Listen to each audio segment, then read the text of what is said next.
हमारे ये शरीर विभिन्न पोषक तत्वों से मिलने वाले एनर्जी के कारण चलता है। अगर ऊर्जा ना रहे तो हमारा शरीर बिल्कुल भी काम ही नहीं करेगा। हमारे शरीर के जो 12 मुख्य तंत्र है वह सभी ऊर्जा पर ही चलते हैं और हमें ऊर्जा मिलती है भोजन से, भोजन के ऑक्सीकरण से। अगर जो भोजन हम खाते हैं उसका पाचन होगा ही नहीं तो हमें एनर्जी तो मिलेगी ही नहीं। साथ ही साथ वह पोषक तत्व जो हमारे शरीर को बनाते हैं, जैसे प्रोटीन जो हमारे मसल्स को बनाती है और उनकी मरम्मत करते हैं, विटामिन्स जो मिनरल्स को एब्जॉर्ब करने का काम करते हैं और कुछ खास मिनरल्स जो ब्लड जैसे चीज़ों को बनाते हैं, वह अगर हमें ना मिले तो हमारा शरीर प्रॉपर तरीके से काम करेगा ही नहीं।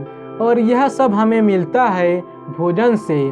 और केवल भोजन खाने से हमें पोषक तत्व ही नहीं मिलता है बल्कि उस भोजन का पाचन भी होता है, जिसके बाद हमारे पेट में मौजूद ब्लड वेसल्स भोजन में मौजूद पोषक तत्व को अवशोषित कर शरीर के विभिन्न भागों में पहुंचा देते हैं, तभी हमें यह पोषक तत्व मिलते हैं। अगर अब तक आप यह बात जाने ही नहीं है कि आखिर जो खाना हम खाते हैं वह पचता कैसे है, तो अब तक आपका जीवन एक मामले में अधूरा ही है, क्योंकि यह बात आपको पता ही नहीं है कि आपका शरीर चल कैसे रहा है। तो बिना समय गंवाए आपको तुरंत ही बताते हैं कि हमारे शरीर में भोजन पचता कैसे है। जैसे ही जब हम अपने फूड को मुंह में डालते हैं, हमारे खाने में हमारा सलाइवा मिल जाता है और हमारा दांत भोजन को कई सारे छोटे छोटे टुकड़ों में तोड़ने का काम करता है। यह सबसे महत्वपूर्ण काम होता है, क्योंकि खाने पचने के लिए यह जरूरी है कि भोजन को जितना हो सके उतनी छोटे छोटे टुकड़ों में तोड़ दिया जाए। फिर इन टुकड़ों के ऊपर हमारे मुंह में ही मौजूद, जिसे कहते हैं बक्कल कैविटी, उसके अंदर ही दांतों और जीभ के बीच में लार ग्रंथि पाई जाती है, जिससे सलाइवा निकलता है। यह सलाइवा भोजन के साथ मिलकर भोजन को बहुत ही ज़्यादा मुलायम बना देता है। सलाइवा में ऐसे केमिकल होते हैं जो फूड को ब्रेक डाउन करते हैं। उसके बाद जैसे ही यह भोजन हमारे जीभ पर आता है, हमारे जीभ में मौजूद टेस्ट बड्स इसके स्वाद को हमें हमारे ब्रेन तक पहुंचाते हैं। उसके बाद ही ये स्मूथ फूड जो कि सलाइवा की वजह से हुआ है, वह भोजन की नली से होते हुए, जिसे इसोफागस कहते हैं, एक बैग लाइक स्ट्रक्चर जो कि स्टमक होता है, वहां पर जाते हैं। पर खास बात यह है कि जब हमारा भोजन हमारे भोजन नली से हो तो एक पेट की तरफ जाता है, तब यह एक खास प्रकार के मूवमेंट जिसे पेरिस्टालसिस कहते हैं, उस मूवमेंट के तहत हमारे पेट में जाता है, जिससे होता यह है कि नली अपने आप को सिकोड़ती है और फैलाती है, जिसके वजह से फूड आसानी से पेट की तरफ चला जाता है। पेट में पहुंचते ही शुरू होता है रासायनिक क्रिया। जैसे ही भोजन स्टमक में पहुंचता है, स्टमक इस फूड को अपने इनर लाइनिंग से निकलने वाले gastric digestive juice, hydrochloric acid और म्यूकस के साथ बिल्कुल मथ देता है, यानी मिला देता है, जिसमें से मुख्यतः एंजाइम फूड में प्रोटीन को अलग कर देता है। वहीं हाइड्रोक्लोरिक एसिड भोजन को बहुत ही छोटे छोटे टुकड़ों में बांट देता है। वही म्यूकस एक चिपचिपा पदार्थ जो हमारे स्टमक से निकलता है और फूड में जाकर मिल जाता है, वह हमारे स्टमक की दीवार को स्टमक में से ही निकलने वाले एसिड से बचाता है, ताकि स्टमक की दीवार डैमेज ना हो। स्टमक में से निकलने वाले हाइड्रोक्लोरिक एसिड की वजह से पेट में मौजूद और फूड में मौजूद कुछ हानिकारक बैक्टीरिया हमारे पेट में ही मर जाते हैं, जिससे बैक्टीरिया हमारे शरीर को और ज़्यादा डैमेज नहीं पहुंचा पाते हैं। अगर आप इस चित्र को ध्यान से देख पा रहे हैं तो आप देख रहे हैं हमारा स्मॉल इंटेस्टाइन यानी हमारी छोटी आंत क्यों स्टमक से जुड़ा हुआ है।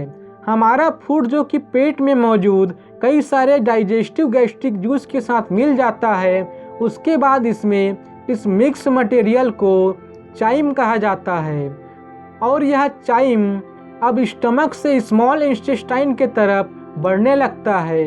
इस पूरे प्रोसेस में लगभग 2 घंटे का समय लगता है, जो कि अलग अलग फूड पर निर्भर करता है। जैसे यह भोजन स्टोमच से छोटी आंत की तरफ बढ़ता है, हमारी छोटी आंत लगभग 7.5 मीटर तक लंबी होती है, जो कि बहुत ही ज्यादा मात्रा में कुंडलित होती है। यानी छोटी आंत का कॉम्प्लेक्स कोइल्ड स्ट्रक्चर होता है। 3 भाग में बटा है छोटी आंत। छोटी आंत भी 3 भागों में बटा रहता है। सबसे ऊपर का भाग जिसे कहते हैं डुओडिनम, उसके बाद स्मॉल इंटेस्टाइन का दूसरा भाग जिसे कहते हैं जेजुनम, फिर आता है स्मॉल इंटेस्टाइन का सबसे आखिरी पार्ट। जब फूड स्टमक से स्मॉल इंटेस्टाइन में आता है तो वह सबसे पहले डुओडिनम में आता है, जो कि सबसे इम्पोर्टेंट पार्ट होता है छोटी आंत का। इसमें लीवर से आया हुआ बॉइल जूस, जो कि स्टमक से आए हुए भोजन के साथ मिल जाता है, उसकी वजह से भोजन में मौजूद फैट्स अपने छोटे छोटे फैटी एसिड के स्वरूप में बदल जाते हैं, जिसकी वजह से इनका अब्जॉर्प्शन शरीर में आसान हो जाता है। वहीं पैंक्रियाज से निकले हुए पैंक्रियाटिक जूस की वजह से कार्बोहाइड्रेट्स शुगर और ग्लूकोज में टूट जाते हैं। वहीं प्रोटीन अमीनो एसिड में टूट जाते हैं। अब जब इन जूस इसकी मदद से भोजन में पाए जाने वाले महत्वपूर्ण पोषक तत्व अपने छोटे छोटे स्वरूप में आ जाते हैं, तो इसके कारण से छोटी आंत से यह ब्लड स्ट्रीम में एब्जॉर्ब होने के लिए तैयार हो जाते हैं। छोटी आंत के दूसरे हिस्से जेजुनम में पहुंचते ही है। छोटी आंत के दीवार पर मौजूद छोटी छोटी फिंगर लाइक स्ट्रक्चर जिसे विलिस कहते हैं, उनमें मौजूद छोटी छोटी ब्लड कैपिलरी में इन पोषक तत्वों का अवशोषण शुरू हो जाता है और यह प्रोटीन, कार्बोहाइड्रेट और फैट जैसी चीजें अब ब्लड वेसल्स में जाकर पूरे शरीर के बाकी अंगों में पहुंचने लगते हैं और धीरे धीरे इनका पाचन होते ही है छोटी आंत के तीसरे हिस्से पहुंच जाते हैं, जहां पर भोजन में मौजूद मिनरल्स का भी अब्जॉर्प्शन शुरू हो जाता है, जहां से हड्डियों वालों और खून जैसे चीज़ों को बनाने वाले खनिज तत्व शरीर के विभिन्न भागों में पहुंच जाते हैं। छोटी आंत से बड़ी आंत में आता है भोजन। इतना सब होने के बाद भोजन छोटी आंत से बड़ी आंत की तरफ बढ़ जाता है, जहां पर हमारे शरीर के लिए पानी का अवशोषण होता है और कुछ ऐसे मिनरल्स जो छोटी आंत में एब्जॉर्ब नहीं हुए रहते हैं, वह बड़ी आंत में से होकर ब्लड स्ट्रीम में चले जाते हैं। बड़ी आंत में साइज में वह 1.5 मीटर तक लंबी होती है और यह छोटी आंत से आकार में चौड़ा भी होती है। जो भोजन डाइजेस्ट नहीं हो पाया होता है या फिर जो वेस्ट मटेरियल होता है, वह बड़ी आंत से होते हुए हमारे मल द्वार से होते हुए हमारे शरीर से बाहर निकल जाती है, जिसे मल मटेरियल कहा जाता है। और इस तरह भोजन हमारे शरीर में इतनी कठिनाइयों के बाद पचकर हमें ऊर्जा देता है। तो उम्मीद है दोस्तों यह जानकारी आपको पसंद आया होगा। इस तरह की और जानकारी युक्त वीडियो देखने के लिए आप हमारे चैनल को सब्सक्राइब जरूर करें। अब मिलते हैं अगले वीडियो में। धन्यवाद।